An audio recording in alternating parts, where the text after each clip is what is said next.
Haleluya, haleluya, shalom blessed people. Kiranya berkat dan damai sejahtera Allah di dalam Tuhan Yesus Kristus menjadi bagian kita sepanjang hari ini. Bersama saya Pendeta Theodorus dari channel Rumah Berkat, House of Blessing. Tema kita hari ini adalah setia dan jujur dalam perkara yang kecil. Firman Tuhan terambil dari Injil Lukas pasal 16 ayat yang ke-10. Mari kita baca bersama firman Tuhan. Barang siapa setia dalam perkara-perkara kecil, ia setia juga dalam perkara-perkara besar. Dan barang siapa tidak benar dalam perkara-perkara kecil, ia tidak benar juga dalam perkara-perkara besar. Nah, saudara terkasih dalam Tuhan, ayat ini adalah sambungan dari ayat 1 sampai 9, dan konteks dari ayat ini ada di satu perikop ini ya, ayat 10 sampai 18, tetapi saya hanya menyampaikan di vlog kali ini ayat 10 saja untuk pemahaman yang umum, dan untuk konteksnya secara utuh saya akan sampaikan di vlog berikutnya. Nah, saudaraku, di sini Yesus mengajarkan kita semua harus setia. Itu kunci. Baik dalam melakukan perkara-perkara yang kecil maupun melakukan perkara-perkara yang besar. Karena banyak orang membacanya buntung, saudara. Beginilah sederhananya seringkali dikatakan, kalau mau besar, ya setia dong pada perkara yang kecil. Nah, saudara, Yesus tidak hanya bilang setia pada perkara kecil, lalu kemudian dipercayakan perkara-perkara yang besar saja. Tetapi di sana, ya, kata setia itu tetap menyertai. Artinya, Yesus mau kita setia dari yang kecil dan tetap setia ketika dia percayakan yang besar. Jadi, saudara, orang bisa berubah setia dari kecil, tapi waktu dia besar, dia tidak setia. Nah, saudara, di sini kita melihat yang kedua tentang tidak benar. Nah, di sini saya menyampaikan bahwa dari teks Yunaninya, tidak benar itu sama dengan di ayat 11 terjemahan Indonesianya tidak jujur. Nah, tapi saya lebih suka memakai kata tidak jujur ya sebagai perbandingannya. Karena apa? Karena di ayat 1 sampai 9 perumpamaan itu tentang bendahara yang tidak jujur. Jadi dengan demikian, saudara, sebetulnya meskipun bentuk kalimatnya negatif tapi maksudnya positif.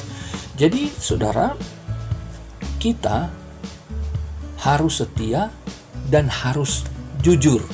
Dua ini harus melekat pada diri orang Kristen ketika mau melakukan satu perkara atau banyak perkara. Apapun itu, jadi artinya kita konsisten gitu. Yesus tidak mau kita sekarang A, besok berubah B, lusa jadi C, dan seterusnya. Tapi kita harus konsisten. Karena Yesus itu pribadi yang konsisten di dalam mengerjakan segala sesuatunya. Saudaraku, kata setia dari Kamus Bahasa Indonesia itu artinya teguh hati. Sedangkan kata jujur itu artinya lurus hati. Jadi seorang Kristen di dalam kehidupan sehari-hari, di dalam berkarya, di dalam melayani, ia harus teguh hati dan lurus hati. Teguh hati itu diperlukan karena untuk mencapai sesuatu yang kita impikan, kita cita-citakan, itu tidak mudah. Ada banyak halangan yang bisa membuat orang lemah, putus asa, dan mundur. Tetapi setia ini, teguh hati ini diperlukan untuk membuat seseorang meyakini bahwa ia pasti bisa. Kenapa? Karena kata setia ini dari bahasa Yunani berasal dari kata iman.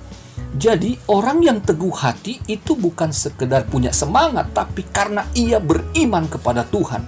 Ia percaya bahwa apa yang Tuhan siapkan bagi dia ke depan, Tuhan akan memberikan dia kekuatan untuk dapat ia capai. Haleluya. Sedangkan lurus hati itu juga harus diperlukan. Harus diperlukan. Setia doang tapi nggak jujur, ngapain? Bendahara yang di ayat 1 sampai 9 itu, ia setia kepada sang Tuan. Ia melayani bertahun-tahun, tapi ia tidak jujur. Ia tidak lurus. Tidak lurus hatinya. Nah, jadi Yesus mau kita untuk mencapai sasaran yang besar ke depan. Dari perkara-perkara kecil kita harus teguh hati, tapi harus lurus hati. Karena banyak orang Kristen yang ingin ambil jalan pintas, ingin yang instan, potong jalan, tidak mau lurus gitu ya. Jadi dengan cara apapun pokoknya saya harus nyampe ke sana. Nah, dia punya keteguhan hati tapi tidak lurus hatinya ya. Keteguhan harus disertai dengan kelurusan. Haleluya. Nah, saudara yang terkasih dalam Tuhan, saya ingin menyampaikan sebuah kesaksian tentang diri saya sendiri.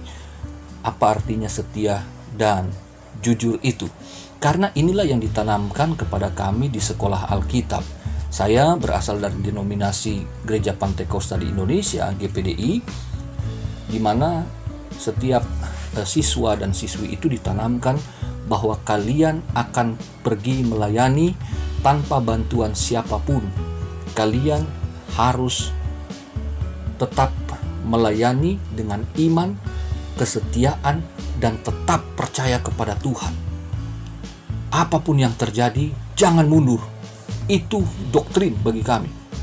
Dan kalian harus berharap penuh bahwa Tuhan akan menyediakan apa yang kalian butuhkan tepat pada waktunya. Dan memang sinode kami, saudara, tidak memberikan gaji kepada setiap hamba Tuhan, baik itu gembala apalagi hanya pengerja. Dan saya menjadi pengerja sejak lulus dari sekolah Alkitab Palembang. Saya menjadi pengerja kurang lebih 10 tahun dan saya melayani di 3 orang gembala yang berbeda. Jadi 1,5 tahun di Kota Malang, kemudian saya ditarik ke Jakarta melayani di gereja lokal saya. Waktu mengutus saya selama hampir 2 tahun, kemudian gembala pindah ke Amerika dan saya kemudian melanjutkan pelayanan sebagai pengerja di gembala yang berikutnya, itu kurang lebih 7 tahun. Nah, saudara, untuk mencapai menjadi seorang gembala ya, saya tahu saya akan jadi gembala setelah tamat sekolah Alkitab, tetapi jalan untuk menuju ke sana panjang, saudara. 10 tahun itu tantangannya luar biasa sekali. Ya, tidak mudah sama sekali untuk menjadi seorang gembala. Nah, kemudian untuk mencapai juga gelar pendeta itu tidak mudah. Saya mencapainya kurang lebih 11 tahun ya. Jadi saya ikutin aturan. Pendeta pembantu, pendeta muda, lalu pendeta penuh. Saya tidak mau jalan pintas meskipun ada tawaran-tawaran untuk mengambil jalan pintas menjadi seorang gembala maupun mendapatkan gelar pendeta penuh, tapi di sinode lain. Nah, saudara, saya tidak mau. Bukan saya fanatik akan sinode saya, tapi saya tahu ini bukan jalan Tuhan. Saya tidak mau. Nah, saudara, bukan berniat menjelekkan rekan-rekan seangkatan saya, tapi ada beberapa yang pindah sinode supaya cepat jadi gembala dan mendapatkan gelar pendeta penuh. Saya masih pendeta pembantu, teman-teman ini sudah pendeta penuh, saudara, karena pindah sinode. Mereka sudah jadi gembala, saya masih pengerja. Bahkan mereka seringkali agak membuli saya, ya, mengejek saya, kok lama banget sih jadi pengerja? Udahlah, kesini aja jadi gembala lu, langsung pendeta penuh lagi. Saya bilang enggak. Saya ikut ini aja ya, gua ikut aturan aja lah.